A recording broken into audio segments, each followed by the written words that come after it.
Fala, meu nobre, beleza? Seja muito bem-vindo ao canal Hype Cut. Eu sou o Moisés e essa é a sua central de análise e bate-papo do Vascão.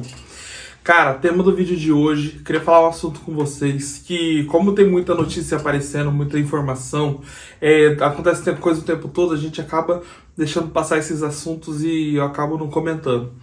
Mas tomem cuidado, todo pós-derrota que acontece, isso vem à tona o tempo todo. É aqui no YouTube, é em rede social de opinião, gente postando vídeo curto, é o tempo todo. O cara chegar e falar que o Vasco precisa isso, o Vasco precisa aquilo, o Vasco precisa aquilo outro. Todo pós-derrota tem isso. Muita gente e muitos vascaínos fazem isso, mas também muita gente que não é vascaíno também faz esse tipo de coisa. E isso aí é pior ainda. Porque o que é vascaíno, ele só tá com raiva do que aconteceu e ele quer que o mundo se exploda. A gente entende a raiva. Eu também fico com raiva quando o Vasco perde. Eu fico estressado, fico puto pra caramba. Eu tenho certeza que vocês também. Mas o cara que não é Vasco, esse cara, ele não quer o bem do nosso time.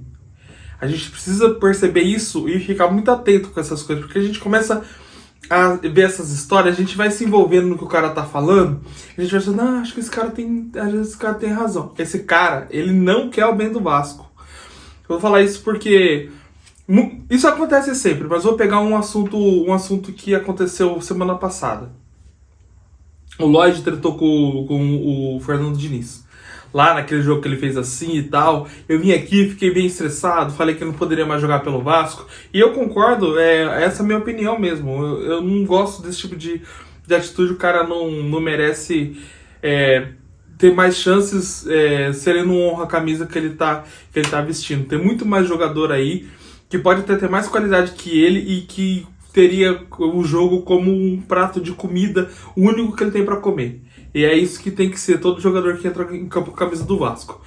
Mas teve gente que falou que o Vasco precisava vir a público. O Pedrinho precisava tomar o microfone do Diniz e falar que o Lloyd nunca mais joga pelo Vasco, que ele tá demitido ali e nunca mais joga. Imagina a crise que ia virar no Vasco se o Pedrinho faz um negócio desse. Se o Pedrinho age com o fígado e faz um negócio desse. Se não deixa o Diniz lidar com a situação, não deixa o Diniz conversar com o cara em off, ir lá e ver com o cara e falar, cara, ó, é o seguinte, essa aqui é a sua chance de ser jogador, de continuar sendo jogador, de continuar tendo a boa vida que você tem.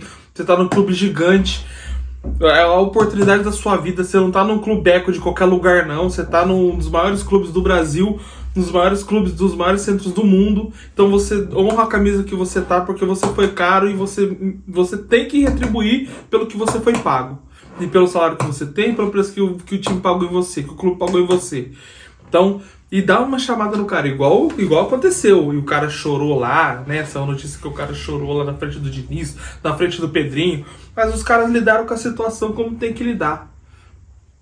Agora, tem gente que fala, não, o Pedrinho tinha que tomar a frente, tomar o microfone e falar que o cara tá demitido ali, que o cara não podia nem voltar pra São Januário.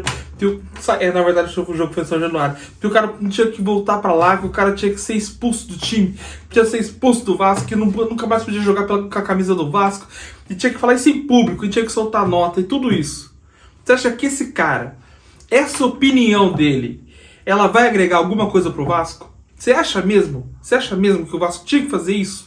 Que o Vasco tinha que agir com o fígado, correr um risco do caramba, criar uma crise enorme, nego falando que o Pedrinho é incompetente, que o Pedrinho é emocionado, que ele agiu com o fígado, que ele é despreparado, que ele é amador. É tudo isso que eu ia falar do Vasco. Que o Diniz tem o mesmo problema que ele teve com o Tietê, que isso ia fazer o Vasco degringolar, que não sei o que, tal. Ia ser exatamente isso que ia acontecer. Então, vamos prestar atenção, porque os caras o tempo todo tentam plantar crise no nosso time. E é crise disfarçada. É crise fingindo que o cara quer o bem do Vasco. Não, que eu tô olhando com os olhos do Vasco. Mentira! É tudo mentira. E a gente tem que ficar esperto com isso. Vários podcasts aí. Podcast que o dono é tricolor, podcast que o dono é flamenguista, podcast que o dono é botafoguense. Cara, direto tem. Direto tem. E os caras não estão nem aí pro nosso time e a gente fica dando ouvido pra esses caras. Eu parei de dar ouvido pra esses caras quando eu percebi o que eles fazem. Eles não querem o bem do Vasco. E todo mundo que não quer o bem do Vasco, que eu tô vendo, que faz coisa fingindo que quer o bem do Vasco, mas só tentando plantar crise, eu anoto o nome de todos. Eu não falo o nome aqui no vídeo porque pode dar problema. Mas essa é uma briga que eu comprei. Toda vez que eu ver alguém falando, eu vou lá, eu comento, eu falo que o cara tá falando errado, que não é aquilo que ele tá falando, que ele tá errado. Entendeu? Porque a gente não pode deixar esse tipo de coisa passar. Não pode deixar esse tipo de coisa passar. E a gente tem que conscientizar outros vascaínos por isso. Outro caso que aconteceu isso foi o caso do Betinho. Os caras ficaram falando que aconteceu lá o negócio do Betinho, da briga com o torcedor lá e tal. O Vasco apurou, viu que tá, né, não deveria ter feito daquele jeito, que violência não é a solução, violência nunca é a solução. Então foi lá e demitiu o cara, mas demitiu na hora certa. Demitiu na hora certa. O que os caras queriam? Uma nota na hora do Vasco falando que o cara tá demitido por rede social. Se o Vasco faz isso, o Vasco corre um risco enorme de problema trabalhista. Ia ficar suscetível a o cara processar o Vasco na vara trabalhista. E aí o Vasco ia ter que pagar a indenização pro cara. Ia ter um problemão. Então a gente tem que ficar esperto com essas coisas. A gente tem que ficar muito esperto com esse tipo de perfil, com esse tipo de pessoa. Inclusive os emocionados, o perfil que é vascaíno. Porque também, às vezes, o cara leva um monte de gente com ele pra falar mal do Vasco de um negócio que não tá nem acontecendo. E só gera crise pra gente. Então, vamos ficar esperto com isso. A gente tem que sempre se policiar, sempre perceber qual que é a intenção da notícia.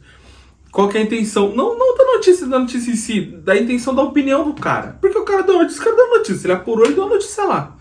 Mas a opinião do cara, qual que é a intenção da opinião do cara? O que aquele cara quer com isso? Ele quer o bem do Vasco ou ele quer uma crise no Vasco? Se o Vasco fizer o que ele tá falando, vai ter o bem do Vasco ou vai ter uma crise no Vasco? Então, a gente tem que ficar esperto, muito, muito esperto com isso. E eu tô muito esperto com esse tipo de coisa. E sempre que acontecer, eu vou vir aqui comentar.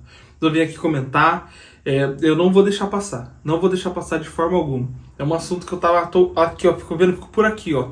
Estressa ver esse tipo de coisa. Porque você vê a esperteza do cara por trás do que ele tá falando.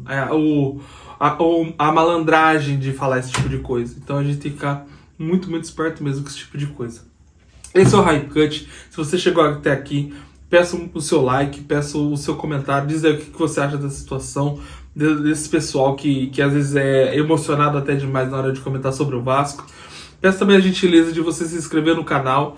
Isso é muito importante mesmo, para que a mensagem chegue para mais vascaínos. Sempre que a gente tiver mais vascaínos no nosso grupo, é melhor. Então, agradeço novamente a você. Esse é o Hype que estamos juntos. Valeu!